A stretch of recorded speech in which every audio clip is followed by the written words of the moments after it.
বড় ভাই আমার সামনে বসে আছে, উনি দীর্ঘদিন পরে দেশে আসছে, ওনার সাথে আমি বসতে পারছি, এটাই আমার সবচেয়ে বড় পাওয়া। আমি আর কিছু পাই চাই না। আমি প্রয়োজনে আমি ওনার আগামী দেশ পরিচালনার জন্য জীবনটা দিতে আমি প্রস্তুত আছি। আমি ওনাকে এতটুকু ভালোবাসি। আমি জুলাই যোদ্ধা হিসেবে নতুন পরিচয়, আমার পূর্বের পরিচয়, আমি জাতীয় দলের একজন নিম্নতম কর্মী।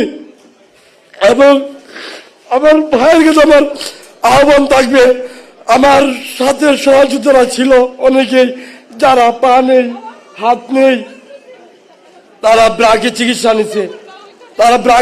নিচ্ছে, তাদেরকে একটু খোঁজ খবর নিবেন এবং তাদের সঙ্গে যোগাযোগ করবেন।